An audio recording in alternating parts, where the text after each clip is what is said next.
Hi, and welcome to Rick's Room. This is the show that kind of acts like the end of a busy conference when you finally get a chance to sit down and visit with somebody that you've wanted to visit with for a long time. And you just haven't had the chance because you've been so busy, but now you have time. Today in Rick's Room, I want to introduce you to Charlotte Mueller. Now, she's the Community Engagement Specialist with Family Services Association. Charlotte, thanks for being with me today. Thanks so much for having me, Rick. I'm really excited about the conversation we're going to be having today. Yeah, now I'm lucky because I get to talk to you fairly often at the Chamber of Commerce here in Sheboygan, Wisconsin. But many of my listeners probably haven't got the chance to meet you before. So tell us what you do and how you came into this role. I'm here to boost our presence within the community, in Sheboygan specifically, but also across Wisconsin. I run our social media, and then it's a multifaceted role. You know, for a small organization like us, you know, you do have to juggle a couple balls. So I do also do marketing and then donor engagement. Very good. Now tell us just a little bit about the association and what you do there. Yeah, so Family Service Association, we have two entities under our organization. We have consumer credit counseling, which focuses on budgeting. We do a lot of counseling for bankruptcy, student loan debt, first-time home buyers. You know, a lot of the work we do at consumer credit counseling is preventative. Like I said, we do bankruptcy counseling. We're there to support people when they are in a financial crisis. But a majority of that work is preventative work. You know, setting people up for success so that they're not in a place where they're stressed out financially. We want to get in before the issues arise. Our other entity is the advocacy programs, and that's more of a reactive aspect to our organization. So we do guardianship services, fiduciary and guardianship person.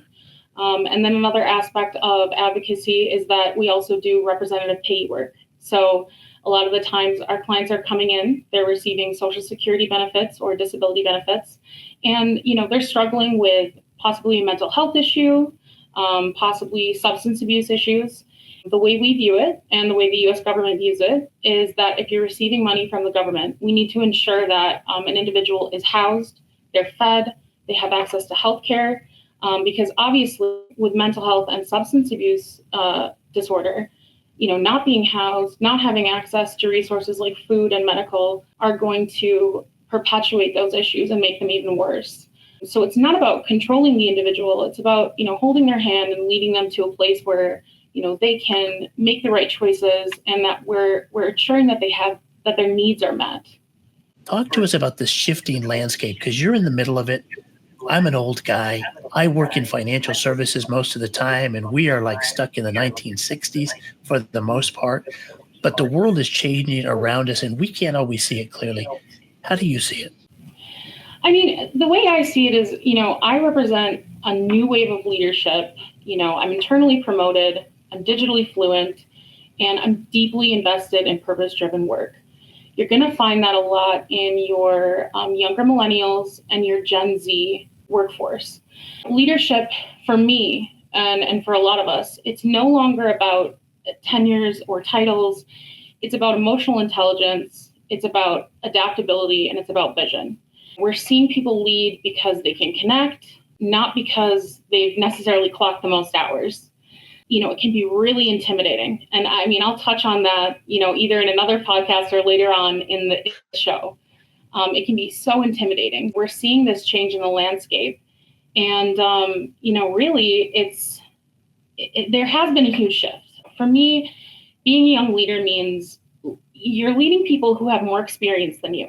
It's just a fact. They've been either in, you know, the area you're working in, or just in the job market decades longer than you have been. But at the same time, you're trying to earn their trust. And the thing that's interesting is with the younger generation coming in, we're shifting that narrative because we don't have the experience necessarily in the workplace. But what I find interesting is we are coming in and earning trust from our older coworkers because we have this knowledge of the tech experience and we're bringing that to the table, which, you know, what I would say to anyone who's my age, or younger, is that's a really good way to build trust with your coworkers and your team, is, giving them that knowledge and that experience, because that does build trust and respect in your workplace. Even if, you've got a number at the beginning of your age that's half of, what someone else might be who you're working with. You're exactly right. And that is so important right now. Charlotte, we're in an age where AI is coming in like a tidal wave. It's changing so many things, and yet on its own, it's not really very effective. You need that human in the loop. And some of us older workers, um, honestly, we just don't have that experience. So if you're talking to a younger person who wants to step into a leadership role, who wants to make the move and really grow, I know you've done it. So what's your advice? How should they approach that?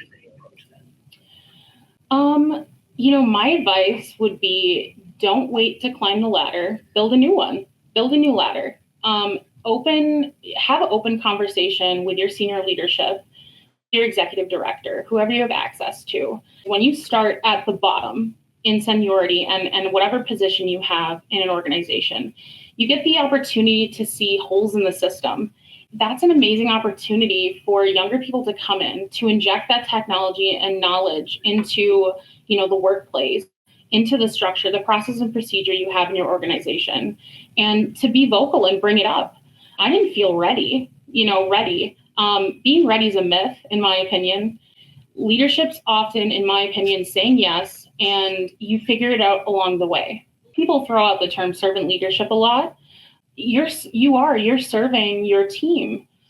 Being ready sometimes means, not having all the pieces in place, but having the strength and the leadership to take the risk to lead other people. It's really about taking that first step. So, I would say, especially speaking as a young woman, something that you do have to take into consideration that's going to be a reality of any workplace is that imposter syndrome, right? Statistically, women suffer from it much more than men do. Recognizing that it is a reality of being a young person in the workplace, but also, overcoming it so that you can effectively serve your team and whoever you're working with. It's a huge thing. It's huge. I love if you that. can get over that obstacle, you're basically, on the home stretch. I love it, Charlotte. And I want to clarify a thing, though, because I don't want you to sell yourself short. It wasn't that you just knew the new tech and you had the courage to lead. You actually had to throw yourself in there and do a little bit of hustle at a critical time for your organization to earn your spot in leadership. I think young people need to know that it's going to be some work, but if they're willing to do it, the outcome could be great, right? Yeah, I mean, you are taking risk. What I will say on my generation, I'm technically, on paper, I'm a younger millennial. I was born in '95, but I'm just on that cusp of Gen Z. There is a pattern with my generation of people who are, acting their wage or silently quitting, or, to use the internet slang, doomers, right? So they're Gen Z, they're Zoomers, and then they call them doomers because they're all doom and gloom. There's no way to get up. There's no way to work through. We're stuck. We're in this cycle of just how do I make an impact? But what we're finding is that the young leaders, they're taking risks. They're shining with their performance because they're really passionate. There's so much passion in my generation. I spoke earlier on, purpose-driven work. I mean, that's huge for my generation. For me personally, with the advent of 24/7 news, access to social media, we're so aware of the issues in our world, in our country, in our community. And sometimes it can be hard to fall asleep at night. But for me, I will pick being able to, lay my head down at night, knowing that I'm bettering my community and the people around me over a paycheck any day. And I think, a lot of people in my generation were altruistic. We believe in doing the right thing for our work and, our cause and our organization. And there is risk taking in stepping up, but, it's what's best for your, like I said, your organization.